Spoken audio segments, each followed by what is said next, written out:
All women are different, but they are all women. This video is androcentric from a men's point of view and is presented as opinion, commentary, and debate. Expressing opinions is not violence. These are ideas to challenge, question, and argue in public, because classical liberalism relies on the First Amendment for its dialectic. If you are a feminist, then consider this. If patriarchy truly existed as claimed, feminism could not. And if all men are trash and women are equal to men, then what are we to conclude? Women will die for their children, men will die for their wives and children. And God chose to die for all mankind. Authority rolls up with responsibility. If this framing of facts offends you, click off to a cute cat video. Proceeding further will expose you to gamma bias and criticism directed at ideas, claims, institutions, not at any individual's virtue or dignity. Our method follows the 7 liberal arts: the trivium, grammar, logic, rhetoric, and the quadrivium, arithmetic, geometry, music, and astronomy, and the transcendentals, the good, true, and beautiful. If this framework is not for you, feel free to exit now. It's no disgrace. Women are wonderful. God bless America. Men are great. Feminismus delendis est. Emotional Dominance, a Female Supremacy Manifesto, written by Connie Riker. Available now. Links in description. Emotional Dominance, a field guide for men who still notice reality. The gynocentric guillotine, dismantling the Marxist matriarchy, exposing the shit test, and reclaiming masculine sovereignty. You have been fed a poison so potent it has paralyzed your will, and the dealer is the very culture you were raised to revere. We are witnessing the great inversion, where the trivium, the bedrock of Western thought, is abandoned for the emotional incontinence of the mob. They tell you the patriarchy is a system of oppression, yet a simple etymological analysis proves pater, father, implies protection and provision, while the current mitre-mother rule functions solely on extraction and entitlement. You are living in a gynocentric exploitation zone, a bureaucratic machine that grinds your bones to dust to comfort the very demographic that contributes nothing to the maintenance of our infrastructure or the defense of our borders. Look at the statistics, which are the grammar of reality. Men represent 93% of workplace fatalities and the vast majority of the homeless, yet the academic cartels peddle the Marxist fiction of hegemonic masculinity to pathologize your competence. They use gamma bias to frame your biological drive for mastery as toxic, while celebrating female neurosis as empowerment. This is not a glitch. It is a logical syllogism of social suicide. When a civilization demonizes its builders, when the paterfamilias is replaced by the welfare state, it does not create equality. It creates a vacuum filled by chaos. The empathy gap is not a mystery. It is a feature of a system designed to extract your resources while mocking your pain. But the chains are only as strong as your fear. The red pill is not a bitter capsule. It is the antidote to a lethal delusion. I am going to teach you how to see the shit test for what it is, an evolutionary vetting process to filter out the weak. We will deconstruct the manipulative framing of Afropessimism and critical theory using the dialectic method, stripping the left of its rhetorical weapons. You will learn to hold frame with the stoic indifference of a Roman emperor, rejecting the white knight impulse that betrays your own tribe. The spell of ignorance is breaking, and the living spirit of the West, rational, aggressive, and free, is waiting for you to take command. Wake up. The architecture of gynocentric lies. Consider the implosion of the Titan submersible, a crushing steel coffin descending into the black abyss of the Atlantic to gaze upon the wreckage of history. 5 souls were obliterated in a microsecond by the merciless indifference of hydrostatic pressure, and predictably, the commentary class shrieked with a ghoulish, vindictive joy, reveling in the deaths of men who dared to venture where women could not, while these men were literally turning themselves into plasma for the sake of exploration and boundary pushing, the very definition of the telos of Western man. The cultural discourse was simultaneously flooded with tears over the glass ceiling, demanding equity in air-conditioned boardrooms where the greatest risk is a paper cut. We must apply the trivium here. Grammar dictates we define the terms. logic demands we analyze the consistency, and rhetoric requires we expose the absurdity.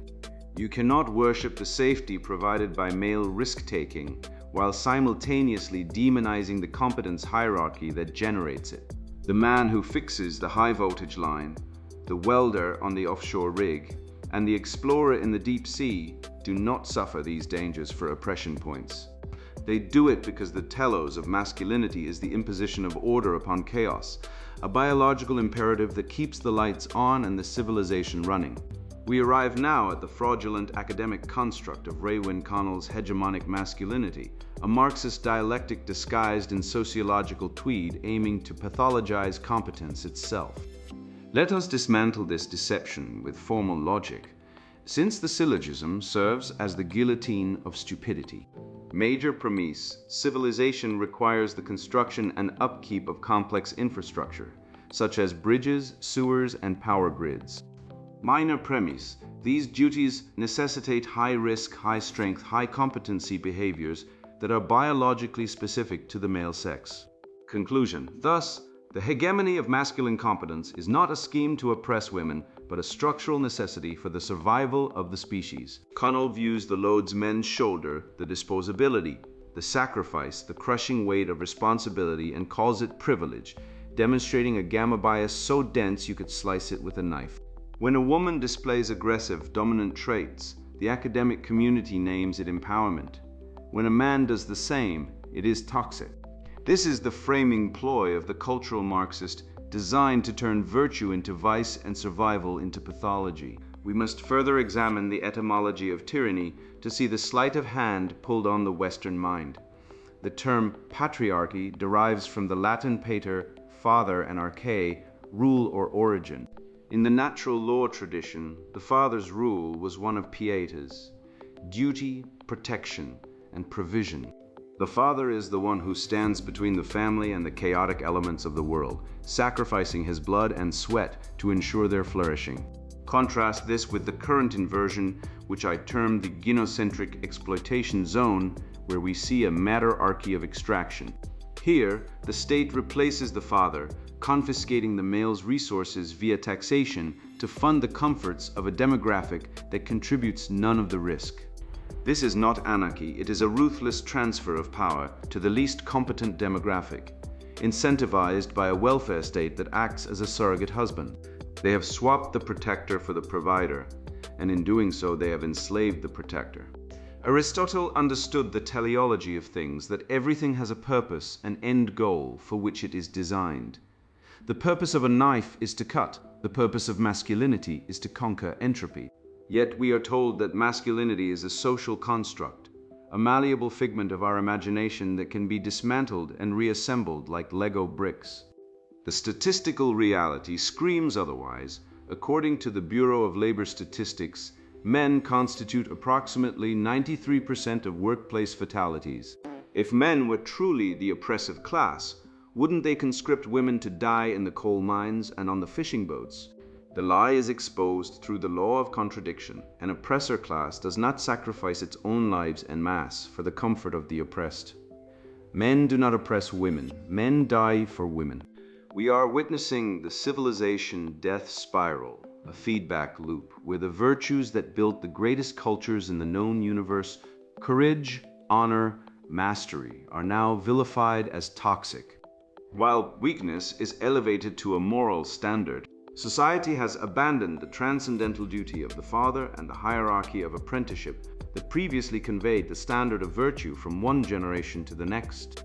Historically, a son stood alongside his father, mastering the craft and acquiring the stoic resilience necessary for manhood. This practice represented subsidiarity in action, addressing matters within the immediate sphere of the family unit. Currently, however, welfare state incentives have displaced fathers from households, generating a void now occupied by the government and the irrationality of contemporary schooling. Lacking a father to demonstrate proficiency in the trivium and the truths of natural law, young males drift aimlessly, becoming susceptible to red pill rage or the nihilism found in left-wing ideology. A pervasive silence prevents addressing the crisis of fatherlessness as the source of our societal decline. Instead, The focus remains on blaming systemic racism or the patriarchy, rather than acknowledging the lack of male mentorship. Consider the syllogism of service to understand the depth of this betrayal. Major premise: a system that demands sacrifice from one group for the comfort of another is exploitative. Minor premise: Western civilization demands male sacrifice, conscription, hazardous labor, alimony, child support for female comfort and safety, women and children first, social safety nets for single mothers. Conclusion: therefore, modern Western civilization is an exploitative system designed to extract male utility. The red pill axiom is the irrefutable truth that power is not taken, it is given. Men built this world. We laid the bricks, wired the circuits, and forged the steel. The gynocentric matrix exists only because we continue to consent to it, fueling it with our labor and our innovation. We are the engine, and they are the passengers steering the car off a cliff while screaming at us about the upholstery. The remedy is not found in the petitions of the weak, but in the withdrawal of consent from the strong. We must weaponize the truth using the dialectic to dismantle the cultural Marxism that has infected our institutions. We must re-enshrine the transcendentals, the good, the true, and the beautiful by rejecting the feminization of weakness as a virtue. When you look at the suicide rate of men, the arrest rate of fathers trying to see their children, and the cuckoldry rate paternity testing reveals, you are not seeing the statistics of an oppressor class. You are seeing the casualties of a cold, calculated war on the masculine spirit. Do not look to the modern Babylon of woke for salvation. It is a house of cards built on the bones of better men. The solution is the reclamation of the apprenticeship ladder, the return to natural law, and the stoic acceptance that while society may hate the man who built it, it cannot survive without him. It is time to stop apologizing for our competence and start laughing in the face of their incompetence. To see the logical end of this pathological altruism, we must step out of the realm of theory and witness the visceral machinery of the state as it pulverizes the male spirit for profit. The rhetoric of equality collapses like a house of cards when measured against the reality of a legal system that treats the paterfamilias not as a pillar of civilization, but as a resource to be mined and discarded. We must confront the specific, bone-deep reality of this betrayal to understand why our civilization is bleeding out, a truth best illustrated by the systematic destruction of the modern provider. The empathy gap and the void of male suffering. Consider the harrowing fate of a man we shall call Marcus, a solid, productive engineer, whose life was dismantled not by a foreign invader or a calamity of nature, but by the cold, bureaucratic guillotine of the divorce court industrial complex. He signed a marriage contract believing it was a partnership for life, a covenant of mutual support, only to find himself standing before a judge who utilized the pretext of no-fault divorce to sever his financial jugular. Despite his fidelity, his decades of labor, and his role as a stable father, the state stripped him of his home, handed over half his assets, and reduced his access to his children to a mere visitation schedule dictated by the whims of an ex-spouse. In this arena, there is no due process, only the ruthless extraction of value from the productive male to subsidize the dissolution of the family unit. Marcus was not a person with rights. He was a logistical problem to be solved, and his suffering was entirely invisible to the court which claimed to dispense justice. Strip away the veneer of modern civility, and you see a profound betrayal of the wisdom that built the West, specifically the Roman understanding of the paterfamilias. The ancients knew that civilization rests on the stoic shoulders of men who accept the crushing weight of duty without complaint. The Roman head of household held the power of life and death, yes, but he bore the ultimate liability for the survival of his kin. Contrast this noble burden with the modern cry-bully culture, where the slightest discomfort is weaponized for political leverage. True masculinity is the endurance of pain, the silence of the worker fixing the grid at 3 a.m., the cop walking the beat, the father skipping meals so his kids eat. But the feminist narrative demands we view this silence not as virtuous fortitude, but as emotional repression. They mistake the engine that keeps the world turning for a flaw in the design. The leftist academicians, drunk on the cheap wine of cultural Marxism, have slandered this stoic endurance by labeling it toxic masculinity. This is a rhetorical sleight of hand designed to disarm the West. They wish to replace fortitude, one of the four cardinal virtues, with a weeping, effeminate vulnerability that paralyzes action. Logic dictates that if the men who maintain the water treatment plants, the electrical grids, and the sewage systems suddenly decided to stop working and instead sat in circles sharing their feelings about the patriarchy, civilization would collapse in less than a week. The toxicity they fear is simply the competence required to keep them alive. They bite the hand that feeds them because they are too ignorant to understand how the food gets on the table.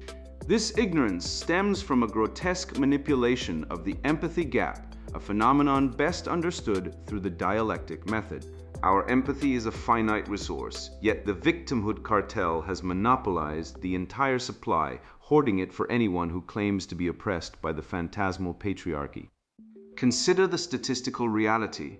Men die by suicide at nearly 4 times the rate of women in the West, a screaming siren of male despair that is met with a collective societal shrug. Meanwhile, the media and the academy erupt in moral panic over microaggressions. Slights so trivial they require a microscope to detect. The disparity is not accidental, it is a strategy. The tears of a woman are treated as a national emergency, while the silent scream of a man ending his life is background noise. We must deconstruct this scam using the iron laws of logic, specifically the syllogism of the silent scream. Major premise: society allocates resources, attention, and political power based on the perceived magnitude of suffering. Minor premise: male suffering is actively rendered invisible and mocked by the culture, sold as male tears, mugs, and punchlines, while female discomfort is hyper-amplified and framed as systemic oppression. Conclusion: therefore, the socio-political system is structurally designed to extract resources from men and redirect them to women, not based on need or justice, but on the theatrical performance of victimhood. This theft is rationalized by a biological bias known in evolutionary psychology as the "women are wonderful" effect. Research by Eagly and Mladinik confirms that both men and women harbor a subconscious, automatic pro-female bias. We are hardwired to protect the womb, the biological bottleneck of the species, which creates a dark continent of male emotional reality that society simply refuses to map. Because nature dictates that sperm is cheap and eggs are expensive, our primitive lizard brains prioritize female safety over male well-being. Feminism has not corrected this biological imbalance, it has weaponized it, turning a survival instinct into a political bludgeon to beat men into submission. We must also name the degeneracy of the white knight, the male ally who betrays his own tribe to curry favor with the victors of this gender war. This behavior is not altruism. It is a maladaptive mating strategy signaling subservience rather than strength. By echoing the slogans of his oppressors, the white knight hopes to be spared the whip, failing to realize that the system he props up views him as disposable livestock. He violates the natural law of fraternal association, the very concept of fratry that bound the Greek city-states together, for the pathetic chance of receiving a pat on the head from a woman who holds him in contempt. Schopenhauer, the great titan of pessimism, saw this coming when he identified the female capacity for acting as their primary mode of existence. He observed that women possess the faculty of reason only insofar as it serves their immediate advantage, and they wield tears not as a sign of genuine grief, but as a tactical maneuver to bypass logic and due process. We see this daily. A woman cries in the workplace or the courtroom, and the machinery of justice grinds to a halt to accommodate her feelings. It is a biological short-circuiting of the male rational faculty. Men are programmed to solve problems. When presented with tears, our brain frantically searches for the threat to neutralize, only to find the threat is a fabrication designed to extract concessions. The result is the oppression Olympics, a grift of such magnificent proportions it would make a Roman tax collector blush. This entire framework is a conspiracy to extract resources, time, money, attention, and dignity from the men who built the world. It relies on the big lie that women are an oppressed class in a society built by men who died in trenches and mines to keep them comfortable. The only way out is to reject the frame, to laugh in the face of the male tear's mockery, and to embrace the stoic silence that frightens the weak. The spell breaks when men realize that their suffering is not a bug in the system, but the fuel that runs it, and they have the power to shut down the engine. The same pathological rot that infests our family courts has metastasized into the very arteries of commerce, where the weaponization of victimhood has found its most profitable home. Just as the legal system extracts resources from men through no-fault divorce, the corporate world has constructed its own machinery of dispossession. Dressed in the velvet robes of inclusion, but wielding the iron fist of ideological conformity. This is no accident. It is the deliberate application of critical theory to the marketplace, where competence, the true currency of civilization, is sacrificed upon the altar of demographic checkboxing. The feminist project, having captured the institutions of intimacy and family, now seeks to conquer the last bastion of male meritocratic space, the economy itself. The critical theory death cult, Afro-pessimism, and the Marxist rot view today's corporate human resources department not as a required bureaucratic function, but as an active temple for venerating bruised sentiments, a terrible inquisition meant to purge competence and substitute it with submissive average performance. I have observed professionals who constructed their careers through stoic prudence and fortitude hauled before these panels, charged with the severe offense of microaggressions, a phrase so childish it would embarrass a toddler, even as the Western economic machine stalls beneath the burden of diversity training sessions that add nothing to GDP. This represents the equity deception in practice, a totalitarian insistence on equal results that is enforceable only by removing the agency of the capable and granting their rewards to the incompetent. This blatantly violates the Western custom of due process, where judgment relies on evidence and action rather than skin pigmentation or the assumed hardships of one's lineage. Equity cannot exist without a tyrant manipulating the scales, because in reality, individuals differ in ability, ambition, and virtue. No measure of Marxist magic can transform base metal into gold or shiftlessness into industry. This madness stems from the corrupted origins of the Frankfurt School, a group of Marxist thinkers who recognized that the working class was too distracted by entertainment to rebel. So they chose to replace economic conflict with cultural sabotage. Their brilliant tactic was substituting logos, reason, the fundamental basis of Western civilization, with narrative, a deceptive strategy that moved discourse from questioning truth to examining the speaker's power dynamics. By dismantling the trivium of grammar, logic, and rhetoric, they have created a generation unable to construct logical arguments, only capable of expressing emotional insults. Critical theory represents an intellectual self-destruction process where logic is suppressed, allowing bitterness to dominate thinking. When individuals are evaluated not by their reasoning abilities, but by identity characteristics, justice disappears. Instead, we face biased proceedings led by vocal mediocrity. Nowhere is this spiritual cancer more visible than in Afro-pessimism, a nihilistic dogma which argues that humanity is defined solely by suffering and that the black experience is one of permanent social death. I refute this vicious nonsense not with pity, but with the undeniable truth of the human spirit's capacity for transcendence. To claim that suffering defines a man is to spit on the graves of every saint, philosopher, and pioneer who rose above the muck of existence to touch the divine. It is a cult of victimhood that demands its adherents wallow in the gutter rather than climb the ladder of mastery. This ideology is not liberation. It is a chain around the mind, designed to cultivate the vice of acedia, spiritual sloth and resentment, two poisons that have destroyed every great civilization that indulged them. The left peddles this rot because they need broken, dependent subjects to rule. A man who accepts he is a victim has abdicated his duty to become a hero. We must see the intersectional movement for what it truly is, a parasite feeding on the corpse of the Western canon, attacking the dead white males, not because they were wrong, but because they were great. The goal of these cultural termites is not justice, but the total annihilation of the intellectual heritage that birthed the rights of man, the scientific method, and the concept of individual liberty.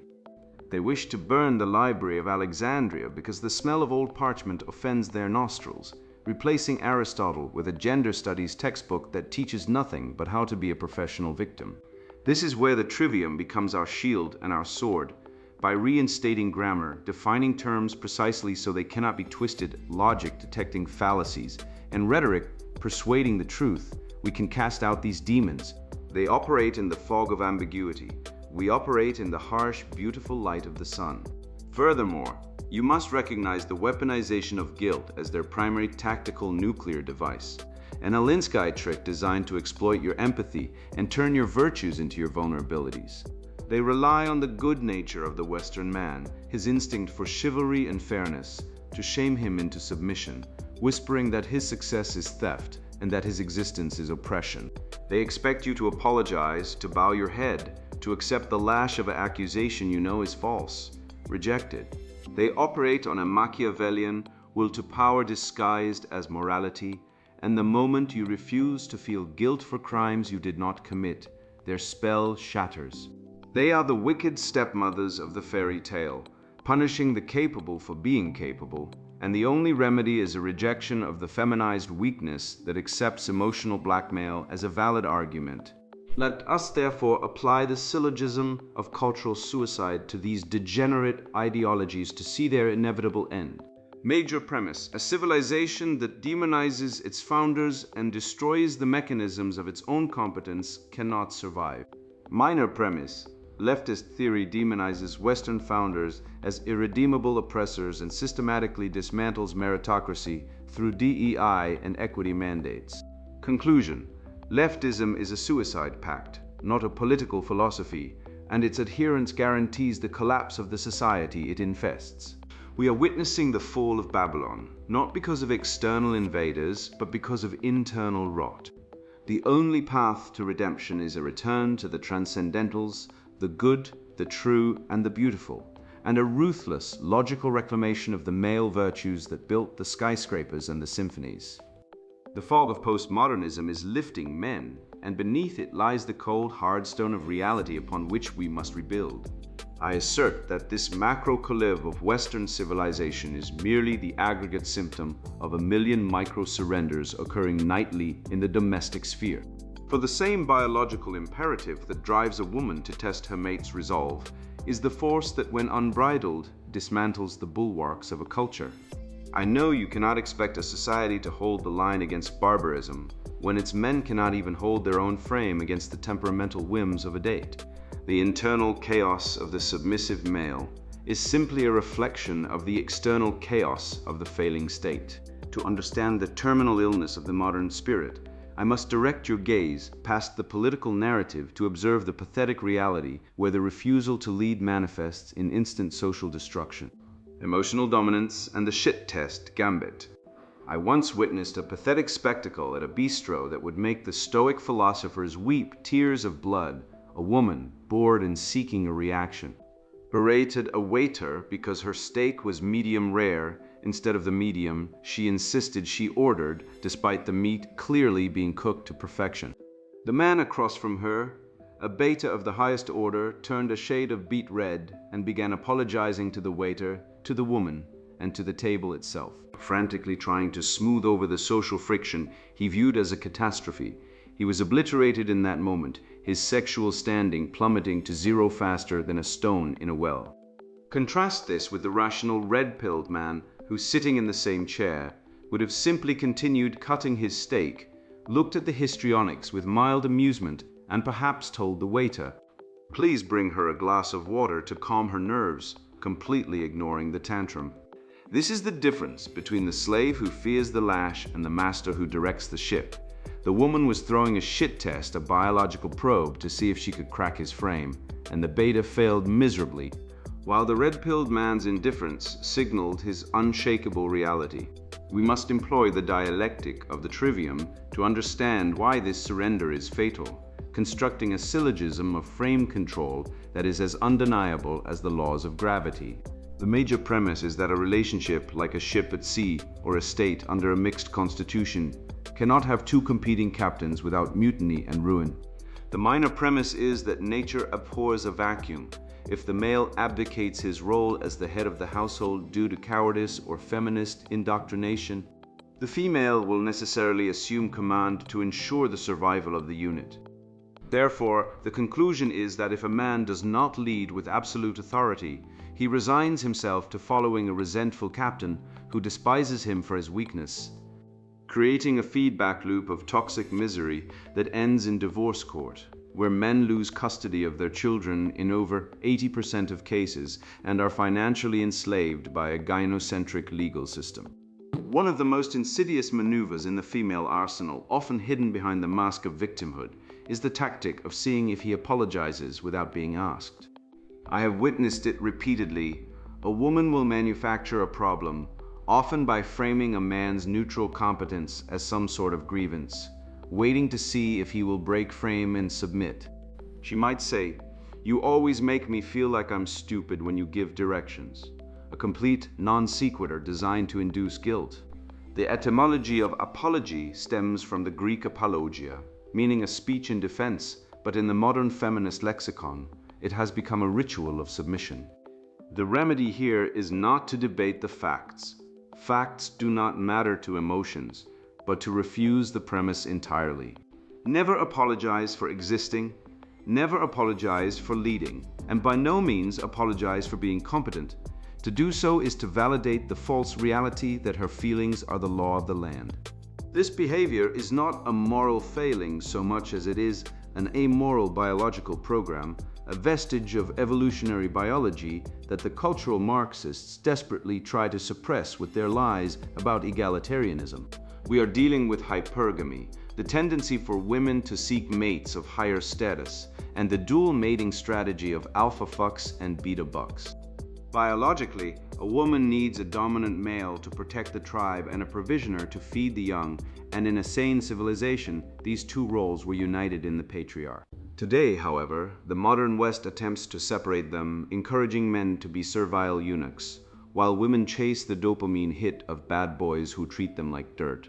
The shit test is merely a biological filter to weed out the weak males who would be a liability in the Pleistocene era. A woman who creates chaos is checking to see if you are an apex predator who can weather the storm or a herbivore who will be eaten alive. Recognizing this allows the rational man to step outside the matrix of female emotion and manage the dynamic rather than being consumed by it. To execute this mastery, we must employ a practical praxeology, a step-by-step operational guide to navigating the minefield of female neuroses. First, you must recognize the test through awareness. If she is screaming about nothing, it is not about nothing, it is a probe. Second, do not apologize, maintain a stoic silence that speaks louder than 1,000 pleading words. Third, amuse yourself at the attempt. View her histrionics as a child throwing a tantrum in a toy store, a spectacle to be observed with detachment rather than panic. Finally, redirect to your purpose. Remind her, through action rather than argument, that your mission is the sun around which her planet orbits, and she is welcome to enjoy the warmth, but cannot change the orbit. This is the Apollo archetype, the rational, distant light of order, versus the Dionysian chaos of her emotions, and you must be the rock that breaks the waves. Consider the lost item provocation, a classic gambit where she pretends to lose something important, a phone, a purse, an earring specifically, to see if you will panic and scurry to solve the problem like a frightened servant. I watched a friend once practically dismantle his car looking for a sunglasses case she lost, only to find she was holding it the entire time. This is a test of your frame control and your resourcefulness. The panic of the woman is a contagion, and the rational man must be immune. If she loses an item, you do not panic. You look around once with a calm, predatory gaze, and if it is not found, you say, "We will buy another," or simply ignore it until the drama subsides. By refusing to participate in the chaos, you force her to return to your reality, demonstrating that her anxiety is not the master of the house. We must also rehabilitate the concept of the cad and integrate it with the dad to form the ultimate expression of male virtue in a decaying age. The blue pill, nice guy provider strategy is a losing evolutionary hand. He offers resources without dominance, which triggers sexual revulsion in women and leads to the bedroom being closed for business, a fate suffered by millions of husbands, who think paying the bills is a substitute for attraction. The cat offers dominance and unpredictability, triggering the raw attraction of hypergamy but lacking the stability for civilization. The red-pilled man synthesizes these. He has the resources and competence of the father, the protector and builder of civilization, but he retains the dominant frame, the unpredictability, and the refusal to beg for sex that characterizes the bad boy. This is not about being abusive. It is about retaining the edge that keeps the fire of attraction alive, saving the family unit from the sterile, sexless purgatory of modern egalitarian marriage. Ultimately, the art of the refusal, the rhetoric of no, is the shield that protects the man's soul from the encroaching darkness of the feminist hellscape. When a woman makes an unreasonable demand, framed in the emotional language of the oppressed, you do not argue, you simply say no. Not with anger, but with the calm certainty of a cliff face resisting the wind. This refusal is the highest form of love because it leads her away from the precipice of her own neuroses and anxieties back to the safety of masculine authority. The left has told men that dominance is toxic, but the suicide rates of men in the West who are dying in record numbers from the despair of purposelessness prove that lack of dominance is the true poison. By seizing emotional dominance, you are not abusing women, you are saving them from themselves, redeeming the transcendentals of the good, the true, and the beautiful, and ensuring that the living spirit of Western civilization does not perish from the earth. I have handed you the scalpel of the trivium and the hammer of irrefutable logic, and together we have dissected the bloated corpse of modern gynocentrism. You see now that the patriarchy is a phantom used to guilt you into submission, while the real tyranny is the gynocentric exploitation zone that demands your blood, sweat, and taxes, while offering only mockery in return. We have exposed the empathy gap for what it is, a biological glitch weaponized by a culture that treats male suffering as a joke and female discomfort as a national emergency. You now possess the syllogisms to dismantle the hegemonic masculinity lie whenever some midwit academic tries to shame you for the very competence that keeps the lights on and the sewers flowing. The facts are on our side. The suicide rates, the workplace fatalities, the divorce court slaughter, and the numbers do not care about anyone's feelings. Now that the blue pill haze has cleared, you must never again fall for the manipulative theater of the shit test. You know that when she loses her keys or creates a crisis out of thin air, she is not asking for help. She is checking to see if you will panic and break frame, surrendering your captaincy to her chaos. Do not apologize for existing. Do not apologize for leading. Emotional dominance is the benevolent dictatorship that restores order to the household and sanity to the soul. It is the antidote to the toxic weakness that has allowed the West to rot from within. You are the inheritor of the Apollonian spirit, the living embodiment of the logos that built the greatest civilizations in history, and you owe the mob of weeping Marxists and gamma males nothing whatsoever. Go forth and let this truth burn through the lies like a wildfire. Take this arsenal of reason, hold your frame with unshakable stoicism, and reclaim the respect that is your birthright. Do not debate these people to convert them, debate them to humiliate them, and to show the onlookers that the emperor of woke has no clothes. Share this knowledge, protect your brothers, and build a reality where competence is king, and truth is the only currency that matters. You are awake, you are armed, and the grid is yours to command. And now the sponsored book introduction, Emotional Dominance, a Female Supremacy Manifesto. For years I suffered under the delusion that men were equals. What a joke. Every conversation became a battle where they'd weaponize facts against my sacred intuition. I demand respect as my birthright, only to face their pathetic whining about fairness. Remember that time I made my ex-boyfriend work overtime to fund my Bali retreat? His sniveling about financial abuse proved how male fragility reinforces oppression. My breaking point came when a male coworker dared suggest my presentation needed data, the audacity of his logic violence against my lived experience. This manifesto exists because our divine truth terrifies them. Inside You'll Master, turning his vulnerability into a leash. See vulnerability traps. Legally monetize his guilt through reparations frameworks. Reparations reckoning. and dismantle his dangerous masculinity. Masculinity criminalized. My proven emotional jujitsu techniques will transform his resistance into groveling obedience. Why settle for equality when supremacy is your biological destiny? This isn't theory, it's battle-tested domination distilled into actionable steps like resource extraction and judicial supremacy. Wake up, sisters.